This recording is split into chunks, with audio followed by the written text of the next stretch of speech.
Hindi ako naguluhan sa kwento, pero kay Jen, na may-ari ng kwento, medyo what? Napapaganon ako. Pero ipakinggan nyo na lang mga kwento at i-express nyo din ang saloobin nyo tungkol sa kwento pagkatapos yung mapakinggan ito. Ito ang kwentong hatid ng KNBK, Kwento ng Buhay Ko.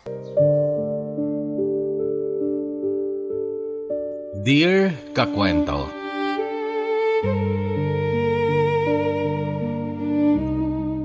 isa po akong OFW dito sa bansang Malaysia na mayroong 34.4 million na population, scattered over 330,803 square kilometers of land area. Mas malawak pala ang lupain ng Malaysia kesa sa Pilipinas na mayroon lamang 300,000 square kilometers, pero mas malaki ang ating population na 117 million. Ang buong mundo ay mayroong mahigit kumulang na 148.95 million square kilometers na kalupaan, kung saan tayo nakatira na 8.3 billion na sangkatauhan. Kung titingnan sa mapa, parang ang liit lang ng mundo, pero kapag nakasakay ka sa eroplano, malulula ka sa kayang abutin pa lang ng paningin mo. Napakalawak ng mundo. Then may dalawang probinsya sa norte ng Pilipinas. Ito ay ang Isabela at Quirino, magkatabi. Ang siyudad ng Santiago, Isabela at bayan ng Difon, Quirino, magkatabi. Barangay San Isidro, Difon, Quirino at Barangay San Isidro, Santiago City, magkadikit. Dalawang barangay na magkatabi, pareho ang pangalan pero magkaiba ang nakakasakop. At sa dalawang magkadikit, magkapareho ang pangalan na barangay na yan, nagsimula ang kwento ng buhay ko.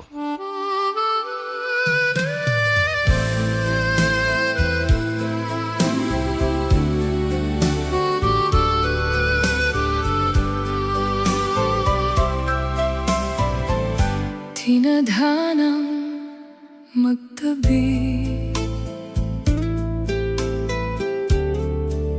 tinadhanang magdikit, pinakamimithi na mag-isang dibdib. Simula pa lang noon, walang ibang pagsamo. Puso mo't puso ko, mapag-isang tibok. Una po kitang napakinggan noong ako'y 14 years old pa lamang. Naalala ko pa, nakikiani kami ng mais. May dala-dala kaming maliit na Bluetooth speaker na nakakonek sa di-keypad na cellphone na may memory card na naglalaman ng mga downloaded stories ni na Miss Viana, Miss Rochelle at marami pang iba. Mga kwento nila ang una kong napakinggan. Halos hindi namin pansin ang init at pagod kapag nakikinig kami habang nagboboras ng mais. At sabi ko noon sa sarili ko, sana balang araw makakapag-share din ako ng kwento ng buhay ko kay DJ Bono. Makaraan ng sa tingin ko'y 12 taon, heto na ako, nagsusulat na rin ng kwento ng buhay ko.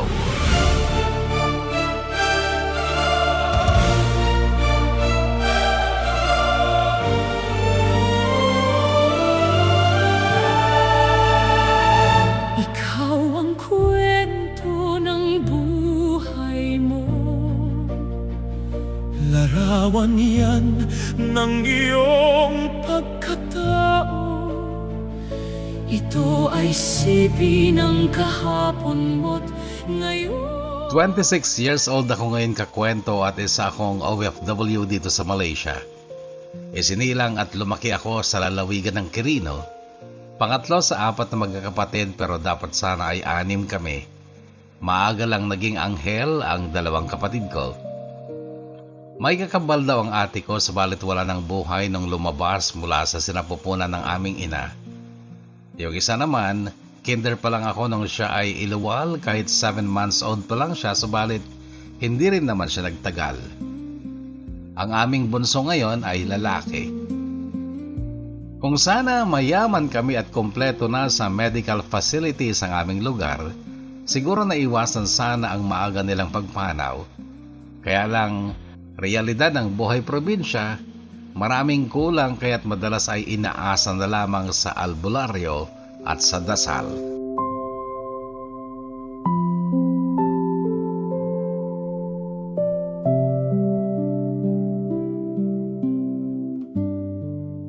Grade 6 ako nung magkaroon ako ng first kiss. Pero sa pisngi lang naman, siya ay tawagin na lang natin sa pangalang Jazz. Siya yung valedictorian namin ng graduation. Hindi ko alam kung may gusto ba siya sa akin noon o napagtripan lang dahil naglalaro sila noon ng Truth or Dare kasama ang ibang kaklase.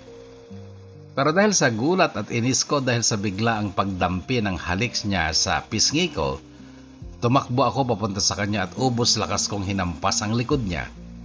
Iyak siya ng iyak noon. Simula noon, medyo naging ilag na siya sa akin.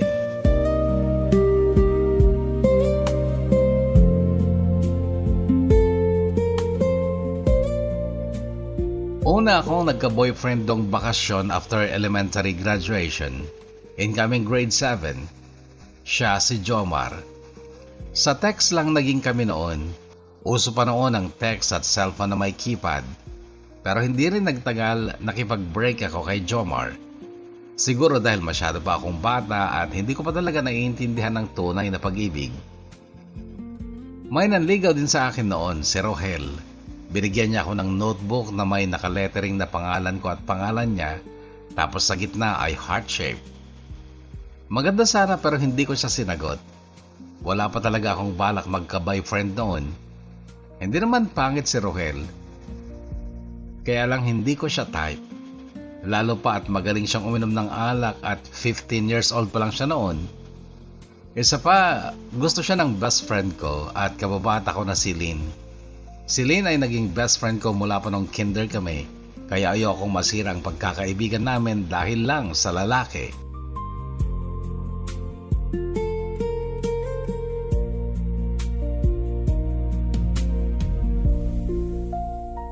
Noong grade 8 naman ako, may crush ako. Siya si Josh. 3rd year high school siya noon. May nakakahiya akong ginawa. Tinextmate ko siya at nagpanggap ako at sinabi kong nag-aaral ako sa bayan. Hanggang sa nalaman din niya na ako yon dahil tinanong niya sa barkada/classmate niya kung may kilala sila sa name na ibinigay ko. Ay yung barkada pala niya may number ako sa kanya. Kaya ayun, nabisto ang gaga. May mga nanligaw rin sa akin, si Adonis na ka-church namin, si Marwin nung grade 9 at si Melvin nung grade 10, pero hindi ko sila sinagot. Pangalawang boyfriend ko ng grade 9 ako, siya naman si Mark. Grade 8 siya noon, mas ahead ako ng 1 taon sa kanya. Naging kami lang dahil sa akala ng mga kaibigan niya na kami na dahil palagi kong ginagamit ang hashtag na number 10_Genmark tuwing mag-group message ako ng mga quotes. Uso pa noon ang GM o group message. Ang hindi nila alam, yung kakambal niya pala talaga ang crush ko noon at siya ang tinutukoy ko sa hashtag. Until one day tumawag si Joanne, dati kong ka-classmate mula elementary hanggang grade 7. Girlfriend siya ng barkada ni Mark. Uy, tanya yun ah. Mansa rin yun ni Mark. Ganito ang bungad ni Joanne sa call. Ha? Ay, kayo na pala, hindi nyo sinasabi. Nakatawang sabi ni Joanne at ayun, nagka-boyfriend ako nang wala sa oras.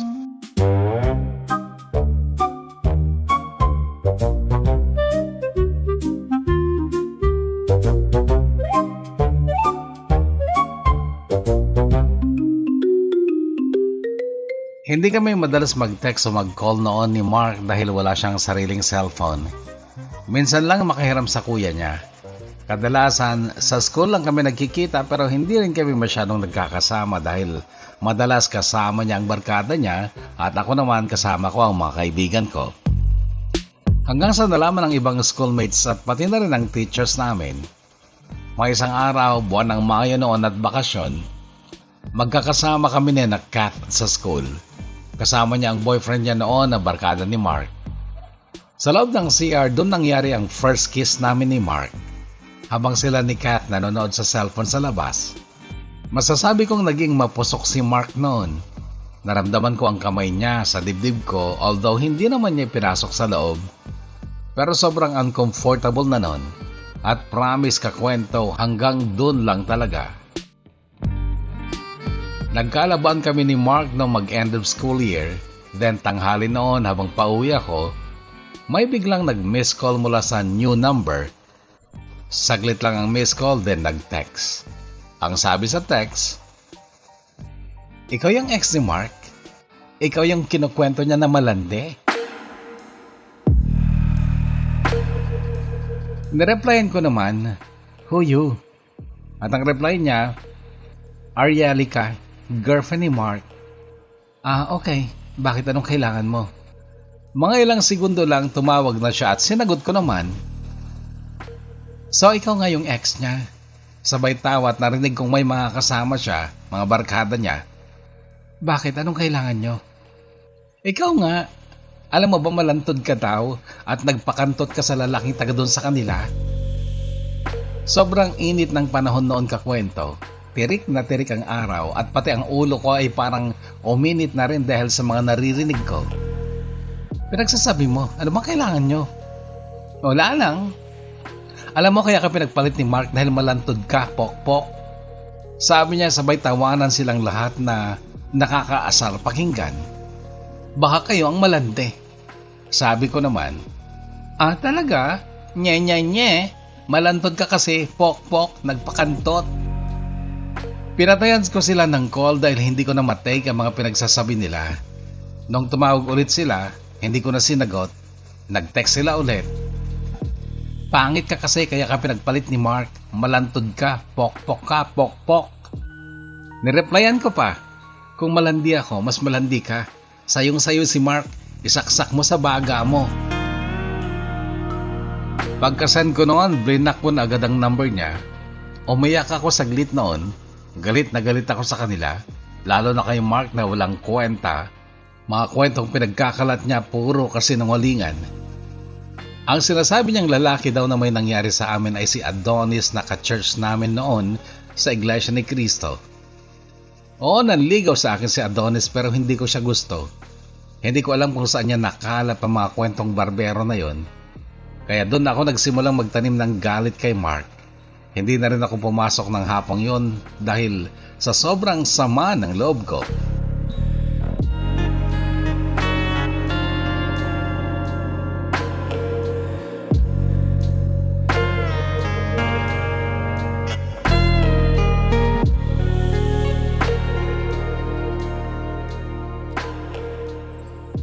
Bakasyon noon at kinuha ako ng lola ko para alagaan ang special child niyang apo. Kapalit noon ay pag-aaralin daw ako at malapit lang ang eskwelahan doon sa kanila.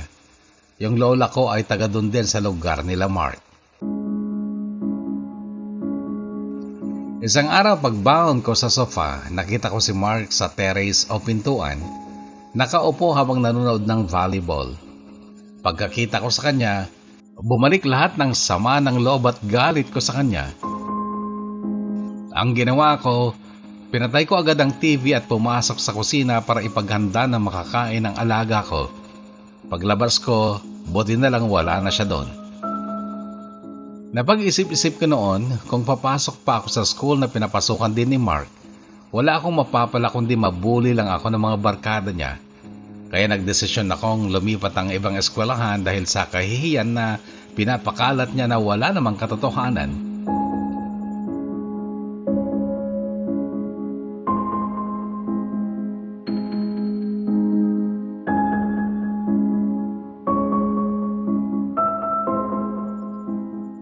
Sa school kung saan ako nag-transfer, nakakilala ako ng mga bagong kaibigan. Isa sa kanila ay kaibigan ko pa rin hanggang ngayon, si Roxanne. Yung iba naman ay may kanya-kanya ng pamilya at busy na sa mga trabaho. Walang masyadong nangyari sa love life ko doon. Nagkaroon lang ako ng mga crush pero hanggang doon lang. May naging ex ako na si Alvin. Hindi siya estudyante. Isa siyang baker sa pinag-part-timean kong bakery. Hindi rin kami nagtagal kasi mahilig siya sa mga babae at hindi marunong makontento. Hanggang sa buwan ng Marso 2016, Grand Ball ng dating pinanggalingan kong school. Para sa kaalaman ng iba, ang Grand Ball ay bagong tawag sa JS Prom. So nanood ako that night ng Grand Ball, ginanap yun sa gymnasium ng aming barangay. Yung school kasi ay sa baryo lang namin kaya madaling puntahan. That night nakita ko yung mga dati kong classmates and friends. Andun din yung ex kong si Mark. That time grade 9 na sila. Pero may isang lalaki na nakaagaw ng buong attention ko. Siya yung tinawag na isa sa mga pinagpilian kung sino ang mananalo. Rumampa sila, partner siya ng second cousin ko. At nung paharap na sila sa gawin namin, parang nag-slow motion ang lahat. Hindi ko may tangging na love at first sight ako doon sa lalaking yun, Kuya Bono. Matangkad, moreno, medyo may pagkasingkit ng konti ang mga mata, and napaka-formal na mas lalo siyang attractive tingnan. Actually, hindi ko siya kilala. Nung nag-aaral pa ako sa dating school, hindi ko siya nakikita. First time ko siya makita nung gabing yon. Sa kasamang palad, hindi siya nanalo nung Grand Ball na yon.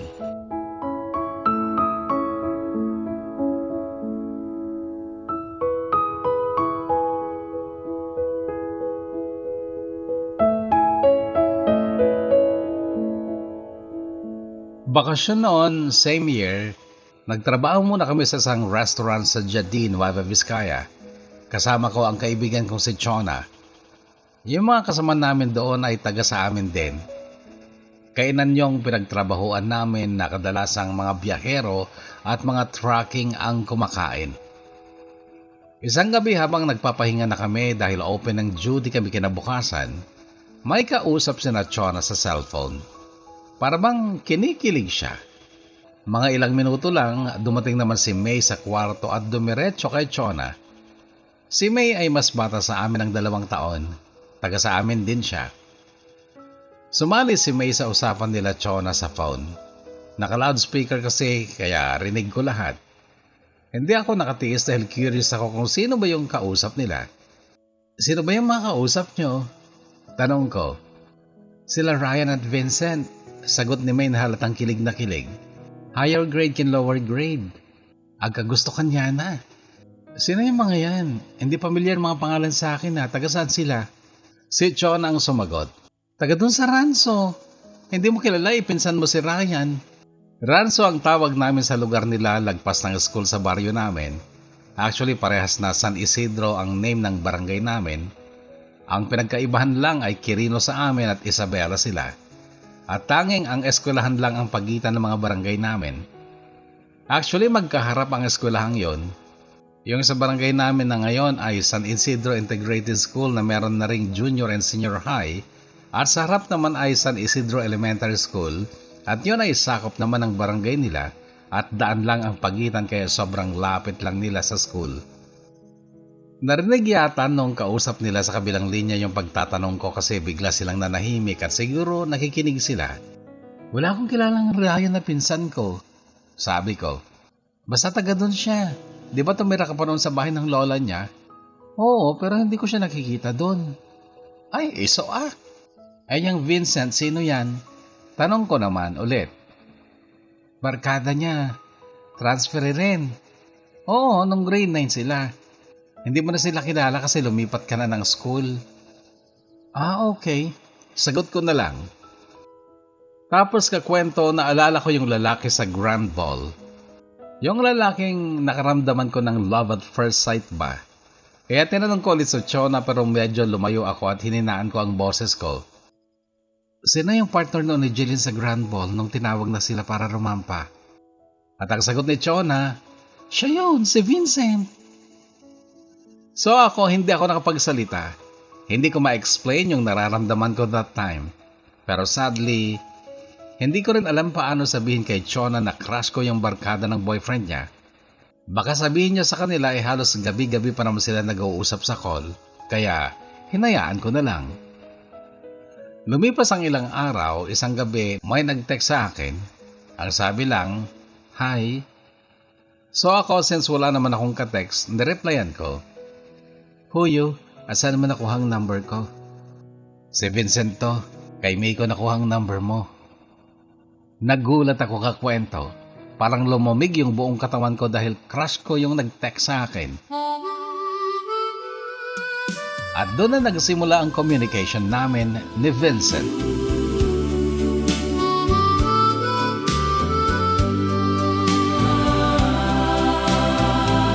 Tinadhanang magtabi, tinadhanang magdikit, pinakamimithina, mag-isang dibdib. Niligawan ako ni Vincent at sinagot ko naman siya kaagad dahil gustong-gusto ko talaga siya. Pero hindi ko sinabi sa kanya na matagal ko na siyang crush. Tuwing gabi, lagi kaming magka-text at magkausap dahil doon lang ang free time ko. Sa araw, ganado ako magtrabaho kasi inspirado ako. Gayunpaman, hindi ko alam kung seryoso siya dahil hindi pa naman niya ako nakikita. Pero ang kwento niya, napapansin niya na raw ako na andun ako sa lola ko, na lola din pala ni Ryan na malapit sa kanila. Nakita raw niya ako minsan sa ilog nung time na naliligo siya at ako naman ay naglalaba. Nagpupunta rin daw siya doon sa bahay nila Brian na kung saan kapitbahay ng bahay kung saan ako naglalagi. Pero ni minsan hindi ko talaga siya napansin. Nagtagal ang relasyon namin ni Vincent ng ilang linggo lamang. Nakipag-break siya sa akin nang hindi ko alam ang dahilan. Masyado akong nasaktan. Siya lang yung bukod tanging minahal ko ng sobra kahit ilang linggo pa lang kami nagkakilala. First love ko siya kakwento. Hindi man siya yung una kong boyfriend pero siya lang ang minahal ko ng totoo at sobra. At gusto ng puso ko noon na siya na ang huli, wala nang iba. Kaya nung sumapit ang day off ko, umuwi ako sa amin. Sakto naman na fiesta noon sa barangay namin at sabay din ang fiesta sa barangay nila. Magkalapit lang kaya pwedeng lakarin. Gabi ng fiesta pagkatapos naming magperya, kasama ko si Virgo. Nag-day off din siya at umuwi. By the way, lesbian po si Virgo at girlfriend niya si Venus. Magkakasama lang kami sa restaurant. Pumunta kami sa barangay nila para manood ng pageant. Pagbabagaw pa lang ng motor, nakita ko na si Vincent. Kasama niya mga barkada niya, nakatambay sa isang tricycle sa harap ng office ng barangay hall. Hindi lang silang magbabarkadang nandun, may mga kasama rin sila mga babae. Isa doon si Jenna. Kabatch ko rin siya nung grade 7 pero mas matanda sa akin ng 2 taon. At nalaman ko, sila na pala noon ni Vincent. Ang bilis. Ang bilis ng panahon, ang bilis ng palitan. Grabe talaga. Nang mapansin ni Virgo na nag-iba ang mood ko dahil sa nakita ko, niyaya niya akong manood na lang. Kaya lang nawalan na ako ng gana, kaya inaya ko na siyang umuwi. Grabe yung sakit ka kwento. Parang dinudurog ang puso ko.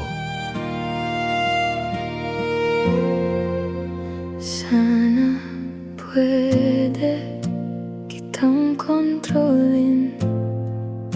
Sana pwede kitang pigilin. Ayokong umalis ka, sa akin ay lalayo ka.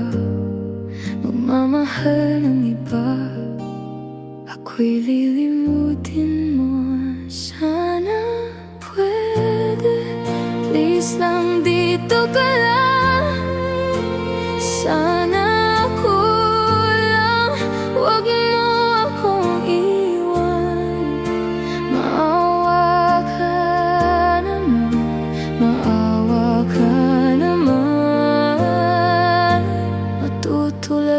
na lang, iluluha na lang. Ano bang kulang, bakit ako iniwan?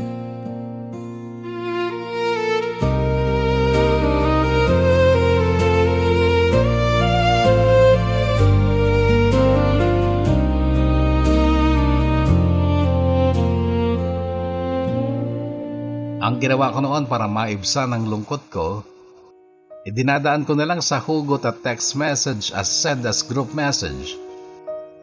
Hanggang sa pagbalik namin sa trabaho sa Nueva Vizcaya, tinatabad na ako at parang nawalan na ako ng gana. Hanggang sa matatapos ang bakasyon at kailangan na naming magpa-enroll, nagpaalam na kami at kami ay mag-enroll na nga. Isang hapon, may meeting sa foundation na ginanap sa gymnasium ng barangay namin. Scholarship yon na pareho kaming kasali ni Chona. Nang matapos ang meeting, bandang alas 6 ng gabi, napagpasyan naming mag-stroll sa kabilang barangay kung saan nakatira sina Ryan at Vincent. Habang nasa daan pa lang kami ay umulan na kaya dumiretso kami sa isang eco park na may kubo. Inabutan kami ng malakas na ulan at magdidilim na rin noon. Tinawagan ni Chona si Ryan para dalhan siya ng extra na t-shirt at tuwalya. Hanggang sa dinagtagal may nakita akong mga naglalakad sa gilid ng kalsada. May mga payong at nakasindi ang flashlight ng cellphone. Pagkarating nila sa kinaroroonan namin, nagulat ako at bumilis ang tibok ng puso ko. Kasama ni Ryan ay walang iba kundi si Vincent. May dala rin siyang t-shirt. "Oh, isuot mo. Basang-basa ka oh." Mahinang sabi niya sa akin.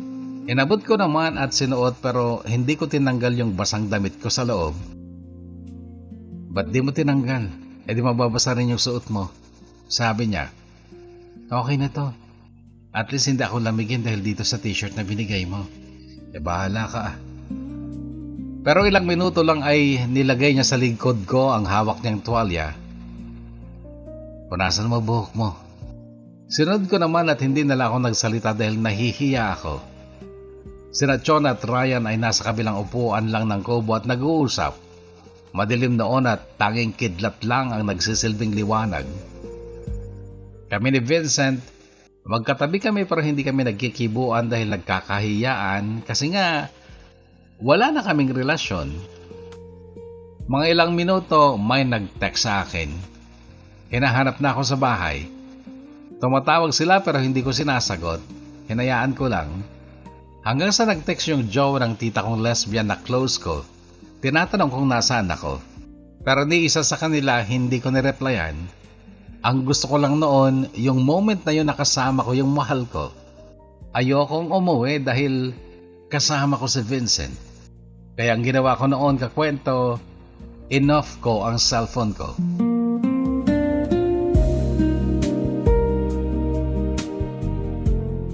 Pagka-off ko ng phone ko, napatingin ako sa side ko. Sobrang lapit na ni Vincent sa akin. Hindi ko alam ang gagawin ko. Natataranta ako pero kinalama ko ang sarili ko. Nakatitig siya sa akin hanggang sa nakipagtitigan na rin ako. Unti-unti niyang nilalapit ang mukha niya sa mukha ko at doon ko naramdaman yung malambot niyang labi sa labi ko. Maalab at sobrang gentle ng halik na yon kakwento. Sa sobrang bilis at kaba ng dibdib ko, hindi ko makuhang pumikit. Siya nakapikit at ninanamnamang halik. Nakatitig lang ako sa gwapong mukha niya. Iniisip ko, ang swerte ko kasi sa dinami-dami ng nagkakagusto sa kanya, ako yung kahalikan niya ng gabing yon.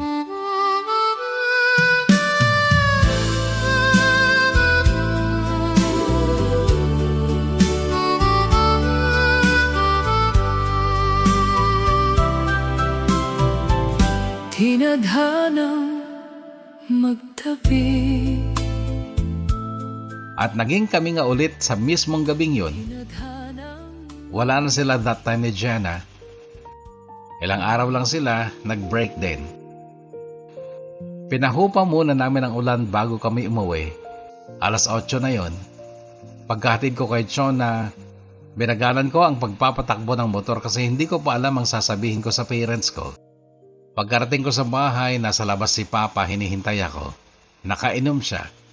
Pagkababa ko ng motor, hinila niya ako, galit na galit. Gusto niya akong saktan pero inawat siya ni Mama. Yung electric fan nasira dahil ihahampas sana niya sa akin pero nakailag ako. Umiyak ako ng umiyak. Nagsorry ako hanggang sa kumalma rin siya. Sa totoo lang kakwento, wala talaga akong hilig sa pag-aaral. Nung grade 9 at 10 ako, puro absent. Minsan nagka-cutting class kami ni Roxanne.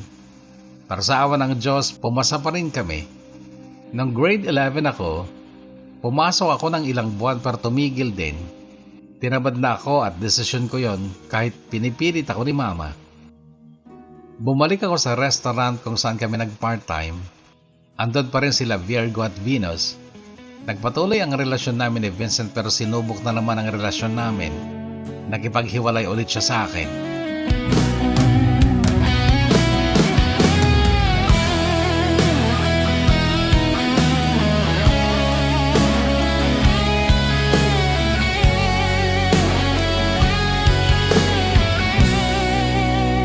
Eto na naman, paalaman na naman, yung pangakong walang hanggan, naging hanggang dito na lang. Second week of March 2017, day of ko. Umuwi ako pero hindi ako dumiretso sa bahay namin. Dumiretso ako kila Chona. Sabi ko, wag na lang sabihin sa parents ko na nasa kanila ako. Magkabarangay kami ni Chona pero magkaiba ng purok. Hapon na nung makarating ako sa kanila, tinawagan namin sila Kat at Ella na pumunta kina Chona. Kabarangay nila sina Ryan at Vincent. Medyo magkakalapit lang ang mga bahay dahil maliit lang ang population doon. Sinalubong kami nila Ella at Kat. Ang hindi ko alam, text pala ni Chona si Ryan at sinabing magkakasama kami. Malapit lang ang bahay nila sa school kaya doon kami nagkaabot. Sa likod kami dumaan para mas malapit. Hanggang sa natapat kami sa puno ng mangga sa likod ng school. Sabi ni Chona magtago daw kami at gugulatin namin si Ryan. Ginawa namin at napasigaw sila dahil natakot din dahil madilim na. Ang kasama ni Ryan, si Vincent. Hindi na ako nagtaka kasi silang dalawa talaga ang lagi magkasama. At sa mismong gabing yon, nagkabalikan kami sa huling pagkakataon. Naalala ko pa na dahan-dahan kaming pumapasok sa kusina nila. Tinanggal ko pa yung sandal ko para hindi marinig yung yabag. Sa kusina kasi noon natutulog yung isang ate niya at kortina lang kasi ang harang noon kaya isang silip lang niya kung sakali ay makikita niya kami. Lalo pa at nakasindi ang ilaw kaya ingat na ingat talaga kami. Para hindi makagawa ng ingay, hanggang sa nakapasok na kami sa kwarto ni Vincent at doon ko ibinigay o isinuko ang aking pagkababae. Parehas naming first time yan kakwento kaya nung sinubukan pa nga niyang hawakan, ang ibang parte ng katawan ko ay tinatabig ko ang kamay niya kasi nahihiya ako. Pero yun nga, naisuko ko sa kanya ang bataan nung gabing yon.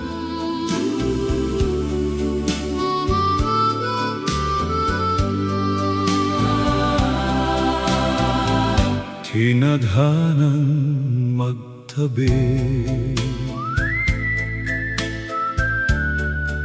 tinadhanang magdikit, pinakamimithi na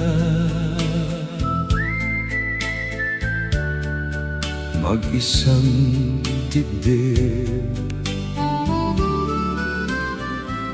Pagsapit ng grand ball nila, nanood kami. Kasama ko yung kapitbahay namin si Cherry. Ginanap yon sa gymnasium ng school, may gym na rin sila noon. Nagayos ako ng konti noon kasi baka payagang sumayaw ang outsiders. Ando na sila Ryan at mga barkada niya, kasama rin si Vincent. Ang gwapo niya sa suot niyang black na long sleeves with necktie. Ang lakas ng dating pero nakatalikod siya sa amin. Nakita ko siyang may kasayaw. Napansin ko palagi niya sinasayaw yung isang classmate niya. Pagbalik niya sa upuan, napatingin siya sa gawin namin. Nakita niya ako pero hindi siya ngumiti.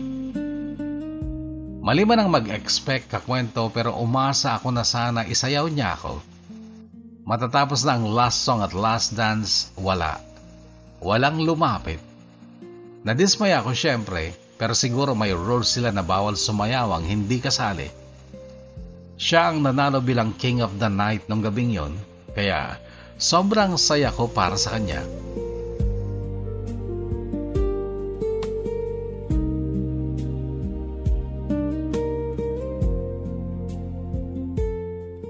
Pagkatapos ng picture taking, nagsiuwian na mga tao. Habang naglalakad kami papuntang gate, sabi ni Ryan kay Vincent, "Uy, girlfriend mo, pansinin mo naman." Lumingon sa akin si Vincent.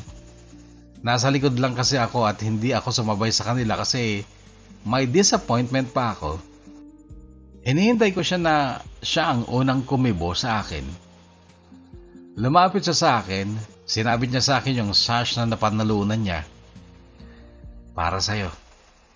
Hindi ako nagsalita kasi nahihiya ako at kinikilig, pero sinoli ko rin sa kanya yung sash. Natapos yung gabing yon na may disappointment sa loob ko pero nabura rin yon dahil sa huli, pinansin at pinahalagahan niya ako.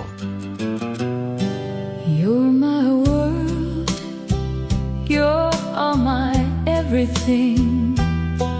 Only me and you, nothing in between.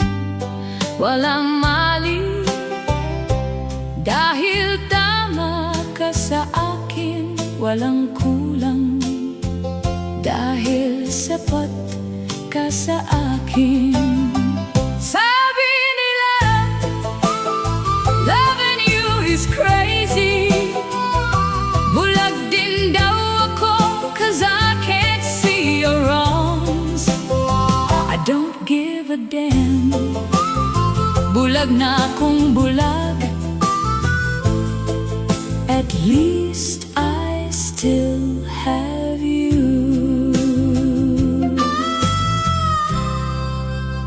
March 26, 2017, ito yung araw na nagpagunaw ng mundo ko. Nakipaghiwalay ulit siya sa akin.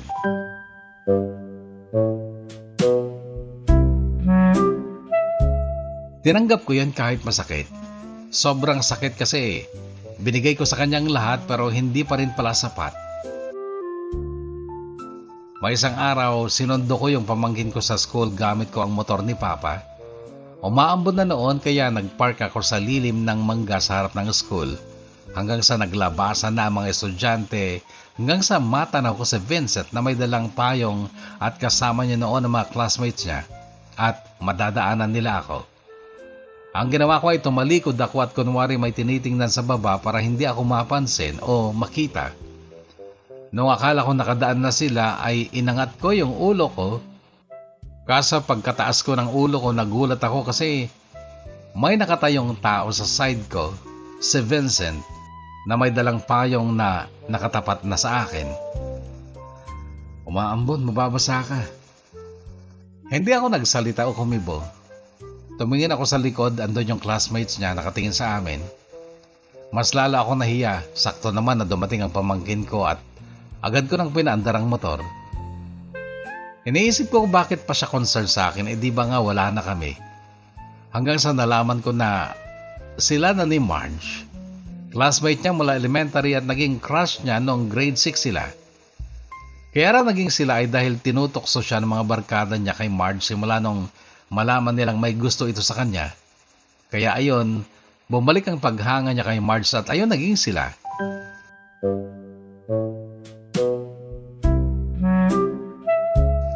Meron pang isang araw, fiesta sa bayan noon. Galing kami sa isang kainan, kasama ko si Chona. Papunta na kami sa gymnasium nang may mga grupo na lumiko at naglalakad papunta rin sa kainan. Nang mapagsino kung sino yung mga yon, nangilid ang luha ko at bigla akong natahimik. Nang mapansin ni Chona ang mood ko, tumingin rin siya sa mga makakasalubong namin, sina Marge at Vincent at ibang kaklase nila. What the fuck? Papansin naman tong mga to. Sabi niya sabay hila sa akin at binilisan ng lakad. Huwag kang tumingin sa kanila. Sabi pa niya hanggang sa makalagpas kami. Isang araw, papunta kami sa bayan kasama ko si Chona at si Ron, second cousin ko. Magkangkas kami ni Chona, si Ron ay mag-isa. Sabi ko sa kanila, wait lang, may dadaan lang ako kay Vincent. Pagkarating namin sa tapat ng bahay nila, hintayin niyo na ako dito, ako na lang pupunta. Sige, bilisan mo. Naglakad ako, mabilis. Nakita ko nakabukas ang pinto nila at nakita ko si Vincent, nakaupo sa sala, nakaharap sa TV. Hindi na ako kumatok, dumiretso ako. Oh! Sabay hagis ko ng binder at notebook papunta sa kwarto niya. Katabi lang kasi ng salas ang kwarto niya at alam ko yon dahil doon din ginawa yung mga nangyari sa amin. Nagulat siya sa bigla kong pagsasalita at paghagis. Nakatulala lang siya. Hindi ko na hinintay na tumayo o makapagsalita pa siya. Hinila ko na si Chona papunta sa motor at umalis na kami kaagad. Yung notebook na yon, naglalaman ng mga saloobin ko, diary ko tungkol sa kanya, lahat ng nangyari sa maikling panahon ng relasyon namin nakasulat doon. Mahilig kasi ako magsulat kakwento. Meron pa doon yung lyrics ng kanta ng Republican na Paglisan. Gusto ko lang mabasa niya kung ano talagang nararamdaman ko. Noong mga sandaling yon, sobra akong nasasaktan. Gumawa pa ako ng fake account sa Facebook para doon ilabas ang lahat ng hinanakit. Matatandaan ko pa, May 31, 2017, nag-post ako sa Facebook. Dear ex, know what? Simula nang wala na tayo, ayoko na sa iba. Naging man-hater na ako kasi ayoko na ulit masaktan. Kaya tandaan mo to, kahit wala nang tayo, still, mahal pa rin kita. Sana maging masaya ka sa magiging girlfriend mo. Hashtag tamang panahon. Nang dahil sa pag-ibig, ikaw ngayon'y nasa mental. Nang dahil sa pag-ibig, ikaw ngayon'y gulay. Nang dahil sa pag-ibig, ikaw ngayon'y bangkay. Nang dahil sa pag-ibig, takot nang magmahal. Nagtiwala, ibinigay ang lahat. Nagmahal nang walang kasing tapat. Ginawa mo siyang mundo, siya ang lahat-lahat. Kaya't nung iwan ka'y ayaw na ring mabuhay. Nag-enroll ulit ako, grade 11. Sila Ryan at Vincent, grade 11 na rin pero sa ibang university sa bayan sila. Isang tanghali, nagkasabay-sabay kami sa isang tricycle. Ako, Chona, Vincent at Ryan, may isa pang pasahero. Vincent, doon ka na sa side. Wala nang space dito sa loob, sabi ni Chona. Tumingin si Vincent sa gawin ng driver at nakita niya ako. Hindi ko alam kung sinasadya ba nila Chona at Ryan na pagtabihin kami kasi si Ryan, siya yung nag-insist na siya na lang sa taas o sa likod ng tricycle. Kaya walang choice si Vincent kundi tumabi sa akin. Masaya na sana kasi makakatabi ko siya pero na-disappoint ako. May trapal kasi yung tricycle. Akala ko itataas o hahawiin niya pero hindi. Ang ending, magkatabi nga kami pero hindi namin nakita ang isa't isa kasi nasa pagitan namin yung trapal. Sobrang inis ko nun. Sabi ko sa sarili ko, para namang may sakit akong nakakahawa.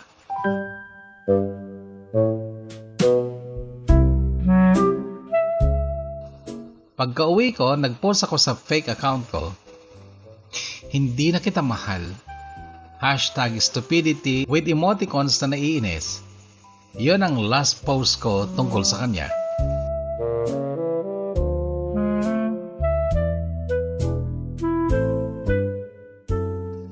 Para makalimot, sumali ako sa mga group at Clans sa Facebook.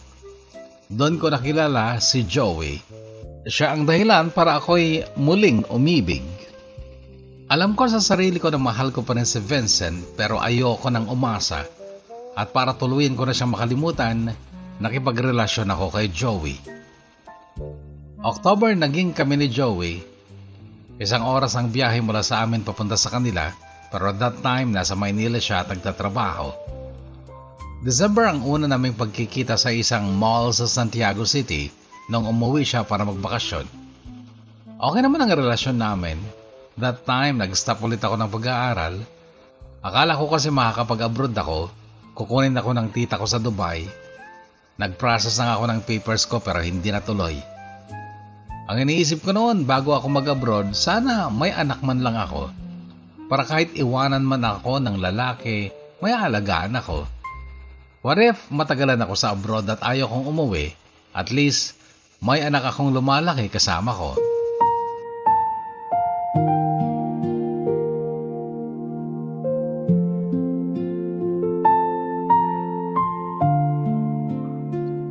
Pero pagkatapos ng birthday ko at naging 18 na ako, nagpunta ako ng Maynila para magtrabaho. Ayaw na ng parents ko, lalo na si Papa, pero wala silang nagawa dahil decision ko yon. Hinatid ako ni Mama sa tricycle papuntang bayan. Sabi niya, mag-ingat ka doon ha, ako nang bahala sa papa mo.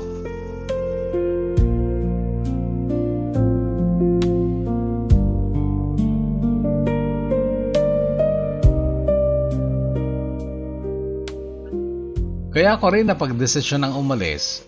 Magulo kasi sa bahay noon. Yung kuya ko laging lasing at nag-aaway sila ni Papa. Isang beses nasaktan niya si Mama, tinamaan sa ulo at nagdugo. Yun ang hindi pinatawad ni Papa at pinakulong niya si kuya. Stress na stress ako kaya pumayag na rin si Mama na umalis ako. Habang nasa bus, blinak ko ang number nila at umiyak lang ako ng umiyak. First time kong lumayo sa kanila, lalong-lalo na sa mama ko. Sa Manila, nagtrabaho ako sa isang patahian sa Marikina City. Makalipas ng ilang buwan, naisipan ko na i-unblock ang numbers nila. Nag-text ako, "Kumusta kayo? Huwag kayo mag-alala, okay lang ako dito." Tumawag sila at nag-usap. Sabi ni Mama, "Sa araw-araw akong sinisisi ng papa mo, pati si Venus. Pinagbibintangan na tinulungan ka para makaalis." Noong gabi kasi bago ako umalis, sa bahay nila Venus ako natulog. Maayos naman ang lahat. Nakakapagpadala ko ng pera kahit konti. Okay naman kami ni Joey kahit ilang beses ko nang nahuling may ibang babae siya. Pinapatawad ko pa rin kasi ayoko na ma-fail ulit. Nagkaka-chat pa rin kami ni Vincent pero casual lang at paminsan-minsan lang kamustahan.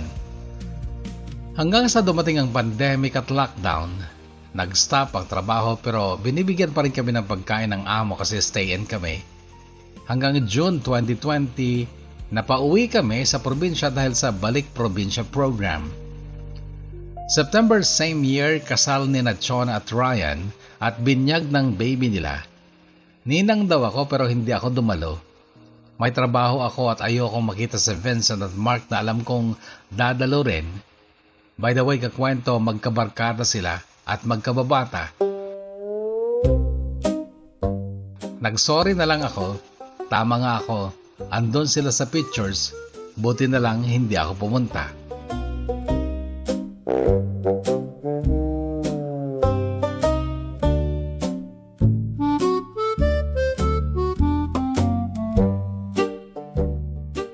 Kami pa rin ni Joey, going strong. Pero hindi ko mapagsinungalingan ng puso ko na mas mahal ko pa rin si Vincent. Totoo ngang mahirap kalimutan ang first love lalo na kung lumusan mong minahal.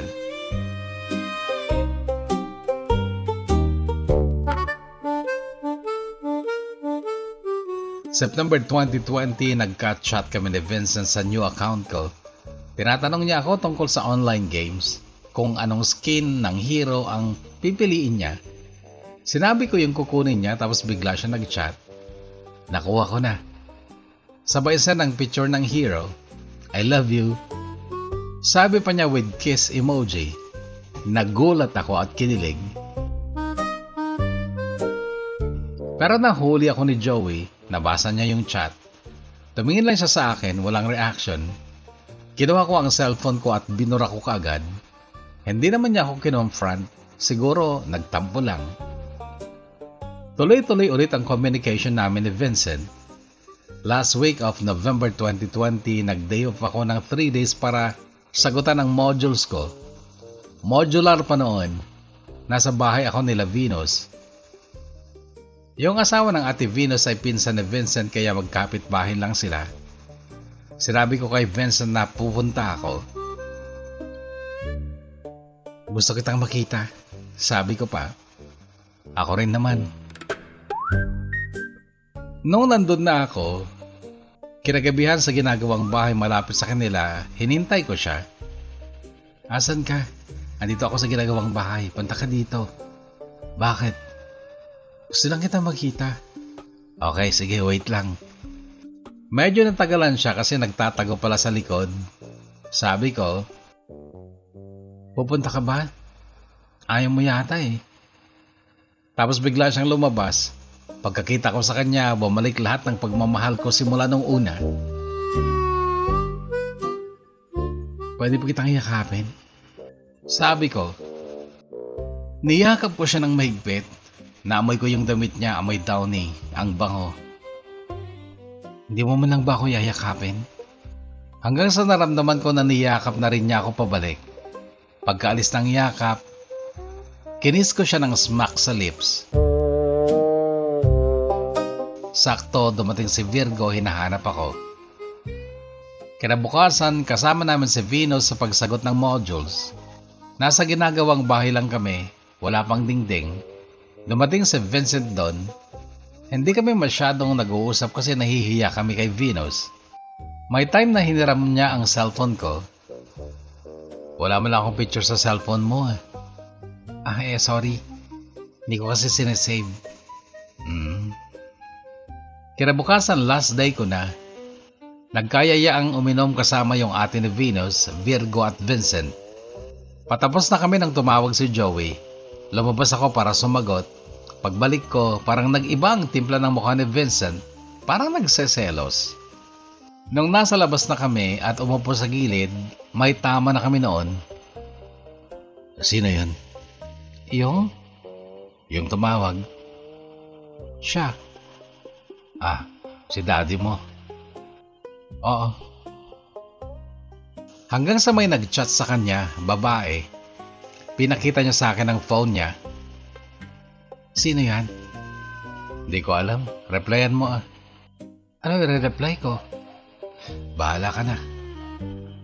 So nireplyan ko ng huwag ka na mag-chat kasi girlfriend niya to. Huwag na kayo ulit mag-uusap. Thanks. Sabay off ko ng phone at binalik ko sa kanya. Then nagkatitigan kami at nagdikit ang mga labi namin.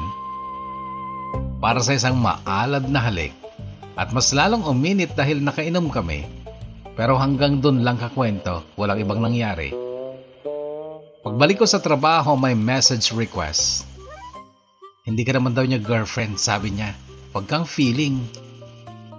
Napaisip ako nang maalala ko yung nireplyan ko that night at napagtanto ko may something sila ng babae kasi hindi naman niya ako pag-aaksayan ng oras para i-chat kung wala.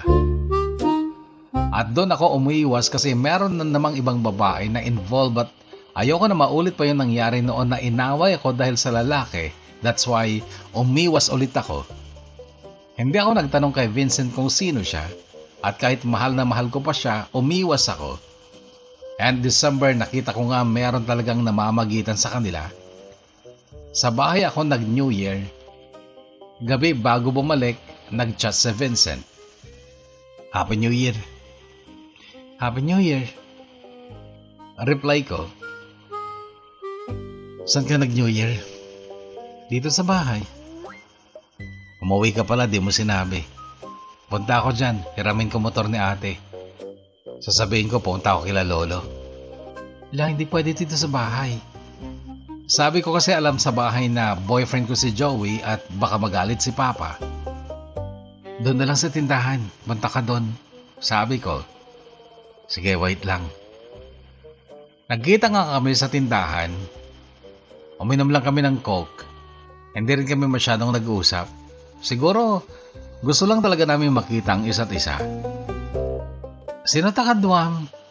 Tanong ng tindera. Boyfriend ko, auntie. Sagot ko naman. Ah, okay. Sabay sulyap kay Vincent. Noong nakabalik na ako sa trabaho, nag-chat si Vincent. May tanong ako. Ano yun? May pag-asa pa bang tayo ulit? Natuwa ako at kinilig sa tanong niya. December 13, 2021, isinilang ko ang baby boy ko. October 28, 2022 ako ikinasal kay Joey.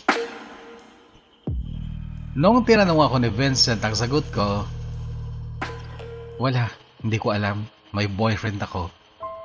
Ganito ang reply ko sa kanya kasi alam ko naman na meron na rin siya at kahit alam ko sa sarili ko na may pag-asa pa ay mas pinili ko na lang ang tumahimik at umiwas. Ganun ba? Okay. Itigil na garod natin to. Sa kanya ka na lang. Mas may future ka sa kanya. Sige na, bye.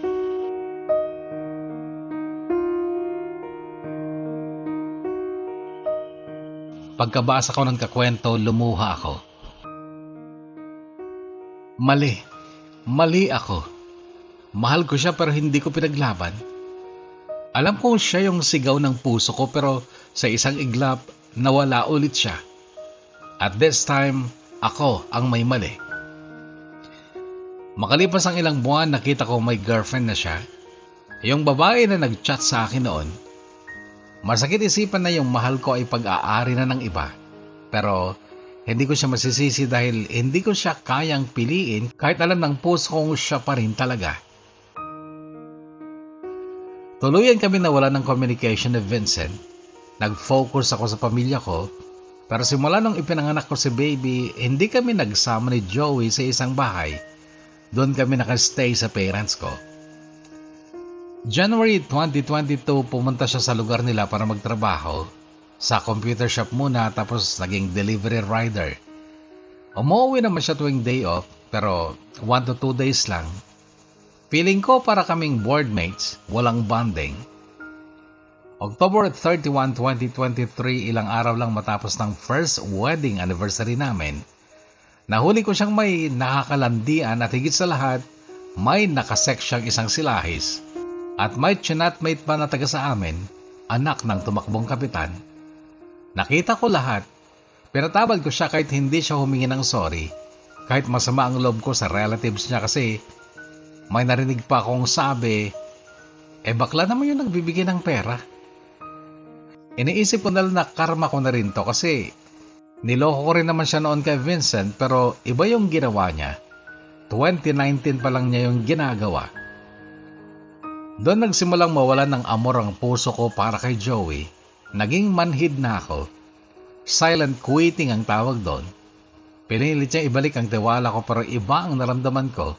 Pero dahil sa kasal kami at para kay baby, nagstay ako.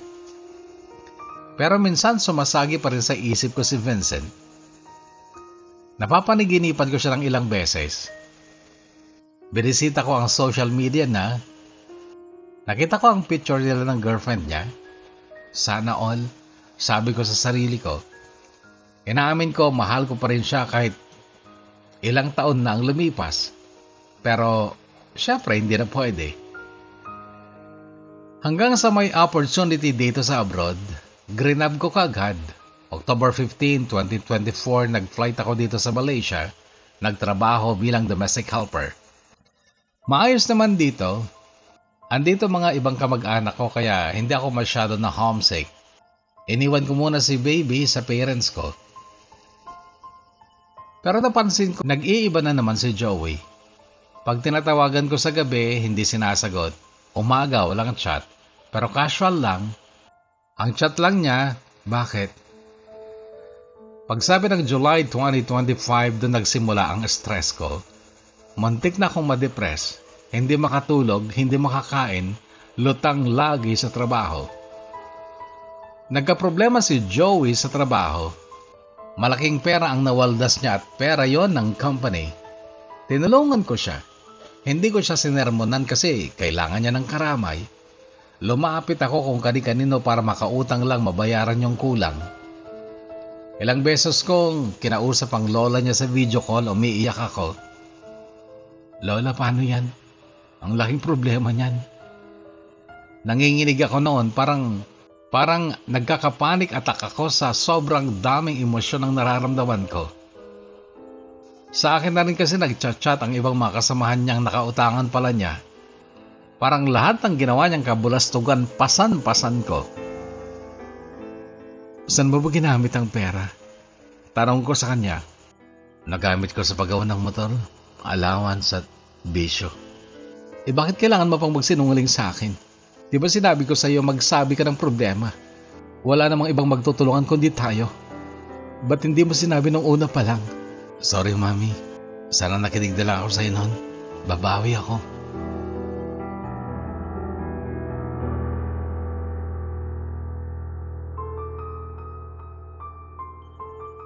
Gulong-gulo ang isip ko at nalaman ko pa, ako pa ang masama sa paningin ng relatives niya.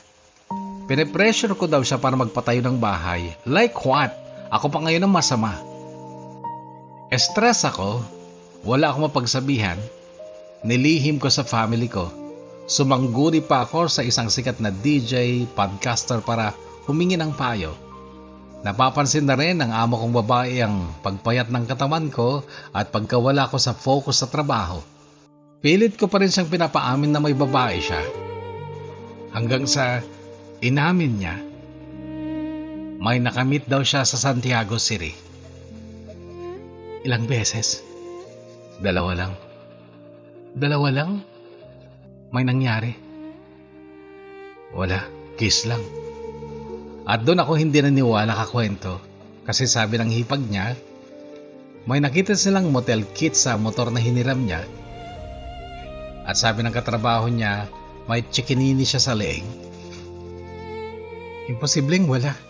Tanga na lang maniniwala doon. Sino yung babae? Hindi na importante yon. Mas maganda ka pa doon. Sino? Galit na ako pero wala akong magawa kasi ayaw niyang sabihin. Sorry na May. Iniisip ko lang ngayon ang pamilya natin at si Baby. Kung iniisip mo talaga kami ni Baby, sana hindi mo yan ginawa. Siguro nga naging mabuti kang ama pero asawa, hindi ko alam. Okay lang na hindi mo ako nirespeto pero pati yung magulang ko hindi mo nirespeto. Gumuho lahat ng plano ko that time kakwento. Yung plano kong 2 years ko lang dito ay nagbago.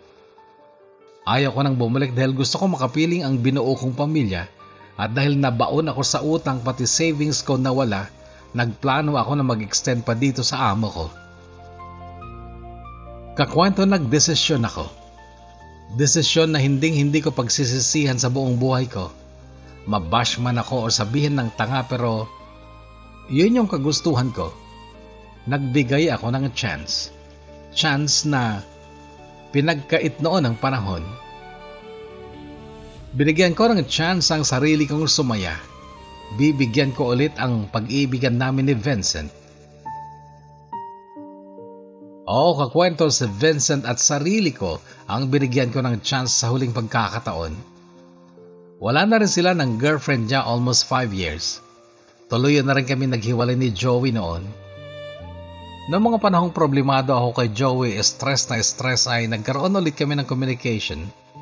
Sa una, casual lang na kamustahan pero habang tumatagal, bumabalik yung lalim ng pag-ibig ko sa kanya na kahit anong iwas ko sa damdamin ko ay hindi ko mapigilan.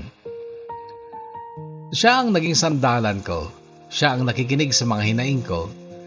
Siya ang nakasaksi kung paano ako umiyak gabi-gabi. May mga times na magigising ako bigla madaling araw umiiyak dahil sa stress. At sabi pa niya noon, andito lang ako. Ayoko nang mawala ka pa sa akin. Last chance na natin to. Kung mawawala ka pa, wala na. Bakit wala na? Mag-aasawa ka na ba, Nokwa? Oo. Gusto ko na rin magka-baby at bumuo ng pamilya.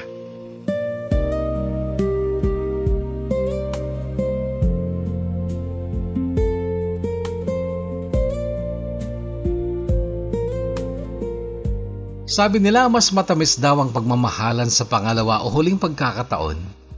Isang gabi, kinantahan niya ako ng theme song namin, yung Pangako Sa'yo.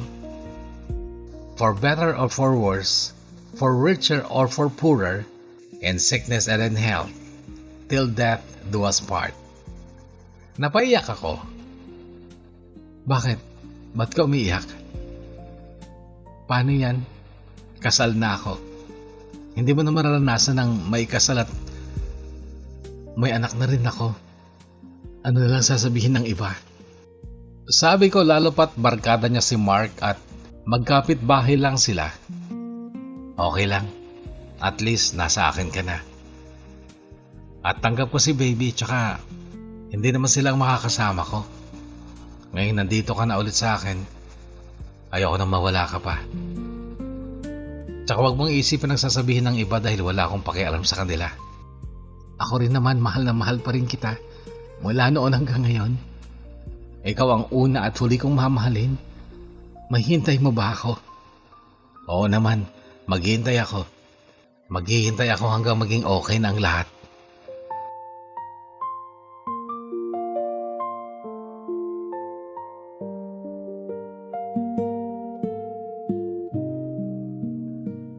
Mas naging understanding kami ngayon kakwento, mas nag-mature. Ni minsan, hindi pa kami nag-away. Tampo siguro, oo, pero pinag-uusapan namin kaagad. Minsan sabi ko sa kanya, boring? Awayin kaya kita, patulan mo ako para mag-away tayo, ha? Ang sagot naman niya, baliw. Ayaw mo nun, healthy relationship tayo. Paliwanag ko sa family ko at first time kong umiyak sa harap ng papa ko kahit pa video call yon. Ang alam kasi nila, strong girl ako, masungit pero durog na durog ako sa mga panahong yon. Ang sabi ni papa, kayanday ta anak, oraya niya mang mangyari at da kami latta dito'y ni mamang mo. Sikalat na tibalinggit me, at da kami lang dito'y. Ang sinabing yon ni Papa ay lalong nagpahagulgol sa akin. Nakapag-usap na rin kami ni Joey ng maayos, mag-co-parenting na lang kami, at pag-uwi ko, isesettle namin lahat. Hindi rin kami okay ng ibang relatives niya, lalo na ang mama niya. Mas kinakampayan pa nila si Joey. Ni ayaw nila akong kausapin, ako ang may kasalanan sa paningin nila. Hanggang dito na lang muna kakwento at sana mapagbigyan na ma-background music yung theme song namin, Pangako Sa'yo ni Gino Bilbao. Till next time po, sincerely yours, Jen.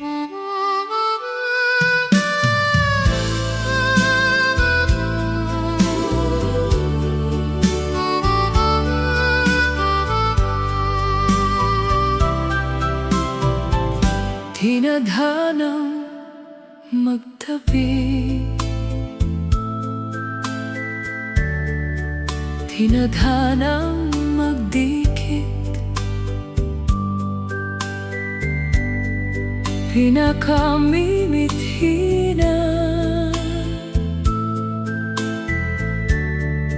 mag-isang dibdib. Simula pa lang noon, walang ibang pagsamo. Puso mo't puso ko, mapag-isang tibok. Sinubok man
Una sa lahat, Jen, pasensya ka na. I'm really sorry kung hindi nasunod yung gusto mong title ng kwento mo kasi meron na itong kapareho. As much as possible kasi ay iniiwasan namin na may pagkakapareho ang titles ng mga kwento.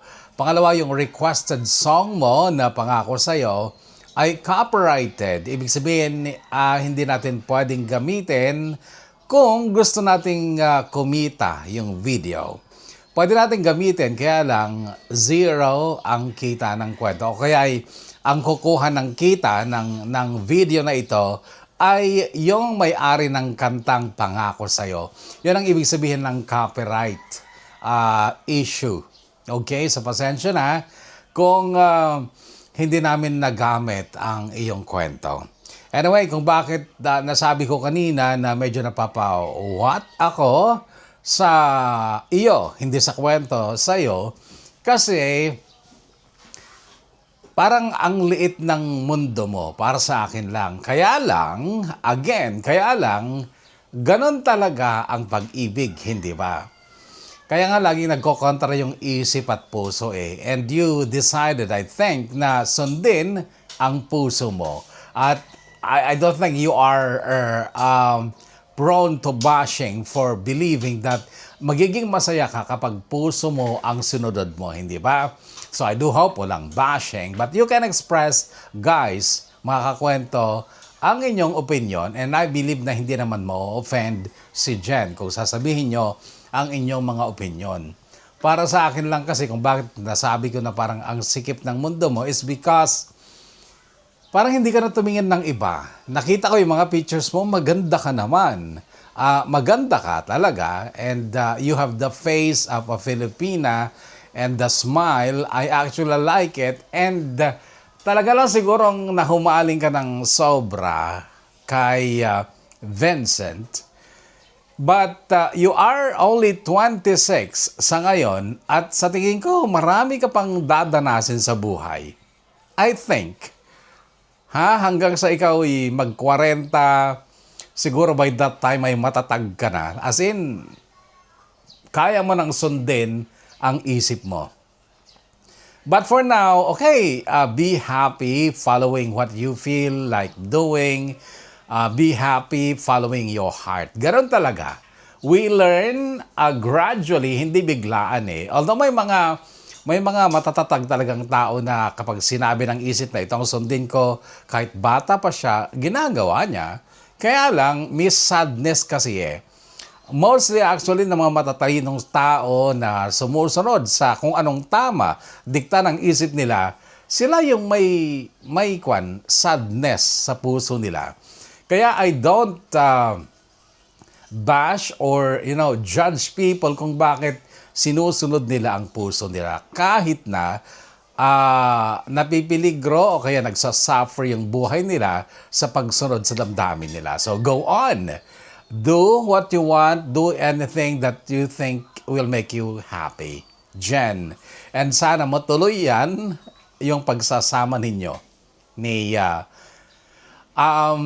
Vincent pag uwi mo. Okay? And thank you for sharing your story, Jen. Maraming salamat. Nakarating na ako sa inyo, sa totoo lang. Nadaanan ko na yung dalawang school na yun na magkaharap. Tama nga, integrated school yung kabila, kaharap noon, elementary lang. Pero akala ko dati isang barangay yan kasi magkatapat sila. Magkahiwalay pala. Anyway, maraming salamat at ilan sa ating mga shoutout. Mula sa nagdaang kwento ni Charlene. Shoutout kay Mono Gagelonia and Viva family sa Tabuk City, Kalinga. OG listener here in or since radio days mo pa hanggang ngayon na nandito na ako sa Kowloon Bay, Hong Kong. It's Rowena Gage. Rowena Gage, di ba? Hindi naman siguro Gage ito. Sana all na lang mga single, sabi ni Zany Lou. Another beautiful story. Ay, dapat dun tayo sa simula pala. Kasi comment na story itong mga nababasa ko.